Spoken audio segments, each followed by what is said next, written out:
Hi, I'm Michael James. Hit subscribe and let's dive into today's story. My aunt took custody of me after my parents died. Then I found out she only wanted my insurance money. The funeral home smelled like lemon cleaner and lilies, the kind of scent that coats your tongue and makes grief feel sticky. Aunt Lena held my elbow like I was a toddler learning to walk again. "I've got you, kiddo," she kept repeating. And people in black nodded as if those words could glue me back together. It was 03/13/2020, the week our school shut down for COVID. Classes went online, the streets emptied, and the world felt like it had been put in a jar and sealed. That was also the week a truck lost control on the iced bridge outside town and took both my parents with it. Mom, the nurse who never flinched at blood. Dad, the electrician who could untangle any knot of wires. The police explained it gently, but no words made sense. Lena slid into the vacuum like she'd rehearsed it. She'd always been the fun aunt. Movie marathons, bright scarves, butter-slick popcorn. At the funeral, she kissed my hairline and told anyone listening, "He's coming home with me. Paperwork tomorrow." We're a family now. Her gold bracelets clinked like punctuation. But the first crock showed at the graveside. Our neighbor, Mr. Doyle, shook my hand and said too loudly, "At least the insurance will help." "Your folks are smart." I froze. Insurance? And my parents saved in jars and envelopes, not hidden safety nets. That night, grief turned into logistics. Lena brewed tea, gave me the guest room, folded my clothes into cedar drawers. Around midnight, I went looking for a charger and wandered into her office. The desk lamp was still on. On the blotter, a yellow legal pad with my name underlined 3 times, followed by words like death cert, policy claim, custodian account. I opened the top drawer. A manila folder lay on top heavy with a single cream envelope. In my mom's precise handwriting held a policy. Beneficiary Lucas Verminer. Underneath in slanted ink, someone had added custodian Lena Harrington. My heart stuttered. Beneficiary. My name. Money wrapped in the shadow of my parents. The floor creaked. Lena stood in the doorway, hair loose, eyes sharp. She didn't look surprised. "Can't sleep?" she asked slightly. "What is this?" My finger hovered over my name. She closed the door gently. "Adult stuff, sweetheart. Your parents were responsible. They made sure you'd be provided for. But because you're underage, I have to manage it just until you're 18. "How much?" I asked. She smiled, small and tight. "Enough. You don't need to worry. Tomorrow we'll start the paperwork." That. Back in bed, I stared at the maple outside my window, trying Dodd's trick for calming nerves. 5 things you can see. 4 you can touch. 3 you can hear. All I saw was the envelope. All I heard was Doyle's voice. "At least the insurance will help." In the morning, Lena laid out French toast in a stock of forms. "We'll get your social security card reissued. We'll get the claim moving. Timing matters." She handed me a sticky note with items she needed. Birth certificate, ID, signature. At the top, open custodial account at First Bank. That afternoon, brushing my teeth, I overheard her on the phone. "Yes, I'm the guardian. The beneficiary is my nephew. He doesn't have access. He's underage. Can we expedite?" Expedite. A countdown word. Later, when I unpacked, my bag bumped a fireproof lockbox hidden on the closet shelf. A strip of tape read L. Harrington. Through the handle gap, I glimpsed a corner of another cream envelope, just like the one in her desk. I didn't open it. I just stood there with my hand on the cold metal, realizing I was no longer just her nephew. I was an account, a file to be managed. And for the first time since the accident, grief had a twin, suspicion. At first, I tried to believe on Lena. She was the adult, and I was just 16, suddenly orbiting in a world without parents. Her house was warm, the fridge always full, and she hugged me every time I looked like I might shatter. But her warmth was threaded with paperwork, forms stacked on the dining table, late-night phone calls whispered behind closed doors, and words that didn't belong in my vocabulary. Disbursement, claim number, expedite. By April 2020, quarantine was in full swing. Masks, distance, panic. Friends disappeared into screens, and silence filled every room like insulation. I thought grief was suffocating, but lockdown made it literal. Lena never missed a phone call. Always pacing, always covering her mouth. Her voice sharpened when she thought I couldn't hear. One afternoon, she came home from the bank with a folder she thought was sealed tight, but papers spilled across the table. Bank statements with my name at the top, a custodial account, 5 figures already deposited, a line that made my breath catch, deposit life insurance settlement. I looked at her, throat dry. "This is mine?" She pressed the folder shut, her smile quick, rehearsed. "Ours to manage. Don't confuse yourself with details. I'm protecting it for you, but it's in your name. Legally, temporarily, until you're 18. She placed her bracelets against the table. They clinged to like a warning bell. "You trust me, don't you?" Her words weren't a question. They were a test I didn't know how to fail. Then came the slip that turned doubt into certainty. Our neighbor, Mrs. Price, stopped me on her porch while I walked Lena's dog. She tilted her head, voice soft. Funny your aunt never mentioned she'd be moving into that big house after your parents bought it for you. What house? The one your dad told my husband about. He said they upped their insurance so the mortgage would be covered. He wanted you to have a place of your own when you turned 18. The leash nearly slipped from my hand. That night, I found Lena in her office again. The door cracked open. Yes, she whispered into the phone. Transfer as soon as possible. I'm the guardian. He doesn't need to know the figures. Later, when she went upstairs, I slipped in. The lockbox I'd seen before was gone. In its place, a new envelope stamped with the bank's logo. Inside, a letter. Custodian, Lena Harrington. The balance listed was higher than what I'd glimpsed earlier. Buried in the fine print was a line underlined in red. Beneficiary rights may not be transferred without court approval.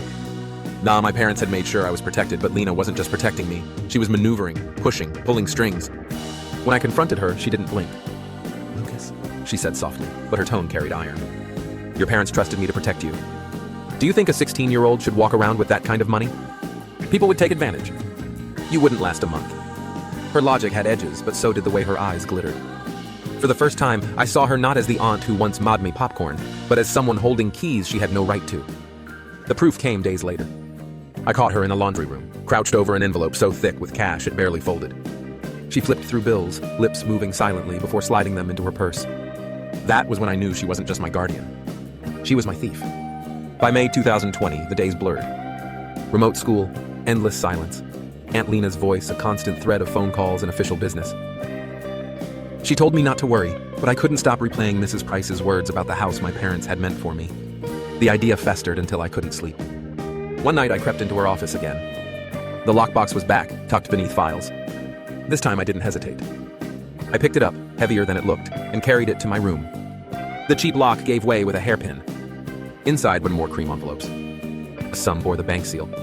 One had my dad's handwriting across the flap. Mortgage insurance, Lucas. John, my throat closed. My parents hadn't just thought ahead. They'd carved a future for me in neat, careful strokes. Angelina was burying it. I confronted her the next morning, voice shaking. Why are you hiding their house, their plans? She didn't even flinch. Because it's not practical. A house is upkeep, taxes, bills. Cash is flexible. I'm streamlining it for you. You're selling it? I already did, she said. Her tone clipped, like a teacher correcting a student. Don't look at me like that. I did what was best. And the air left my lungs. They had left me a home, and she'd cashed it out like old jewelry. Now, the next blow came from someone who didn't mean harm. A family friend, Uncle Joe, called to check in. His voice crackled over the speakerphone. Your parents told me you'd be set until college, kiddo. Between the policy and the house, you were solid. I'm glad Lena's helping, but make sure you keep the paperwork safe. Okay? I glanced at Lena across the table. Her eyes narrowed, warning me not to repeat a word. And that night, I went through the lockbox again. Beneath the envelopes, I found something stranger, a typed document labeled Petition for Transfer of Beneficiary Custody. The signature line at the bottom had my name typed out, but the signature scrolled across it wasn't mine. My stomach twisted. She'd forged me. The next morning, I tested her. Someone called about paperwork with my name on it. Did you sign something for me? She froze, then smoothed her expression. Lucas, I'm your guardian. Sometimes I sign on your behalf. It's legal. Don't invent drama. But I knew. I knew that line wasn't just crossed. It was obliterated. The final straw that week came in the form of a bank notice accidentally delivered to my email. We shared some accounts during the custodial warden of process. The subject line read, Custodial Withdrawal Approved. The amount, $15,000. Thought I felt the blood drain from my face. She wasn't just managing money, she was taking it. Huge chunks of it. When I confronted her, she slammed the notice on the table. Do you think groceries and bills are free? Do you think raising you costs nothing? This is survival, Lucas. You should be grateful. Grateful? And the word tasted bitter. My parents had worked double shifts, scrimped and saved, paid premiums, so I wouldn't face this exact nightmare, and now their sacrifice was being siphoned off one signature at a time. That night, as I lay awake, I realized something terrifying. My aunt wasn't just keeping me under her roof. She was holding me hostage with the very future my parents had built for me. And somewhere in the lockbox, under the forged forms and hidden cash, I was sure there was even more she hadn't let me see. By June 2020, the house no longer felt like a refuge. It was a vault. Lena the guard, me the prisoner, the lockbox, the secret beating heart of it all. Every creak in the hallway made me tense. Every envelope I saw made my stomach twist. I stopped trusting the smell of her coffee, the sweetness of her goodnight. One Friday morning, while she was out at the bank, the doorbell rang. A man in a navy suit stood on the porch holding a clipboard. "I'm here for Miss Harrington," he said. "Guardian of Lucas Allen?" My chest tightened. "That's me," I muttered. But he shook his head. "Sorry, son. Legal documents. Guardian must sign." He handed me the envelope anyway, maybe out of pity. The letter had read Probate Court, County of Franklin. My eyes caught the words Petition to Transfer Beneficiary Control, hearing scheduled 07/02/2020. My hands shook.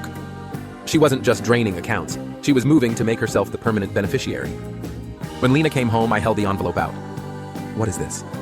She paled for a split second before snatching it away. "Private. Court procedure. Nothing you need to concern yourself with. You forged my signature." My voice cracked. Her expression hardened. "You think you know better than me? You're 16. You wouldn't lost a week with that kind of money.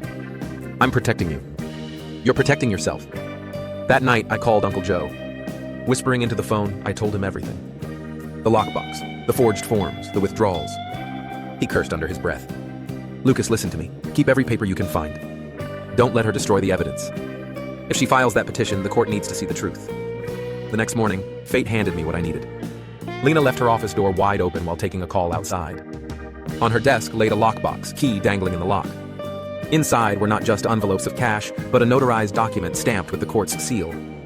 My heart stopped when I read the line, "How'd beneficiary, how'd amended to custodian permanent." She was erasing me. I grabbed the document and shoved it under my mattress. That night at dinner, she was smug. "Court will approve everything. After that, you won't have to think about money again."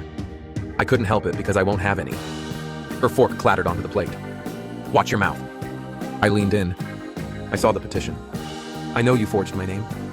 I know you sold the house." And for the first time, her mask cracked. "Don't you dare talk to me like that in my home." "Your home or mine?" The silence fell heavy as lead. She slammed her chair back and stormed into her office, locking the door. The next morning, I woke to chaos. Her voice raised, papers shuffling. Through the vent, I heard her shout into the phone. "If the court asks, the boy doesn't know anything. He's unstable, traumatized." She wasn't just stealing my future. She was preparing to paint me as crazy. I pulled the forged petition from under my mattress and stared at it until my eyes blurred. Proof. Proof my aunt, the woman who hugged me at the funeral, who said, "I've got you, kiddo," was trying to erase me legally and financially.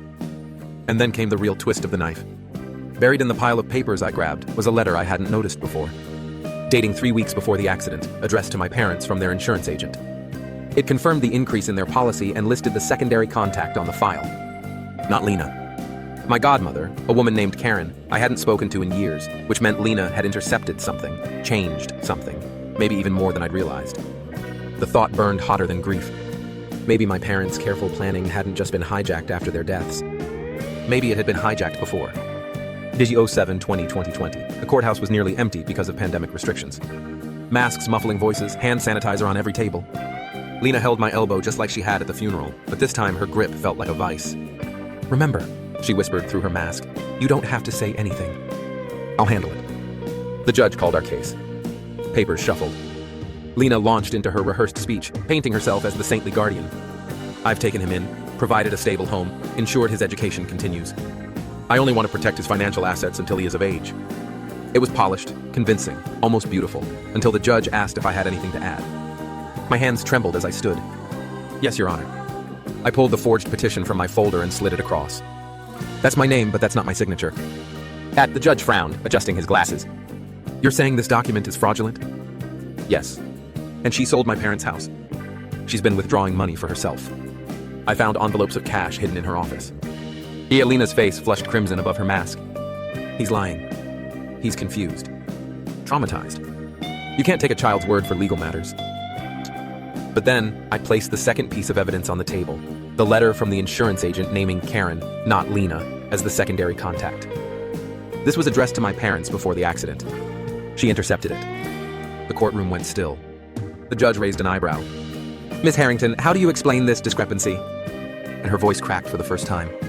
They must have made a mistake. I was the logical choice. The judge held up a hand. "That will be investigated. Until then, I cannot approve any petition to transfer control. In fact, given the allegations, I'm appointing a temporary guardian ad litem to review the management of these funds." It was like the floor dropped out from under her. Lena tried to argue, but the judge's gavel silenced her. Outside the courthouse, she rounded on me. "Do you have any idea what you've done?" Her voice was venom under the July sun. "I gave up my life to take you in, and this is how you repay me." "With betrayal?" "Yet you betrayed me first. You betrayed them." Her eyes blazed, but she didn't speak again. She stormed off, bracelets jingling like chains. That night, I stayed with Uncle Joe. Over cheap pizza, he clapped my shoulder. "You did the right thing, but it's not over. She'll fight. People like her always do." And he was right.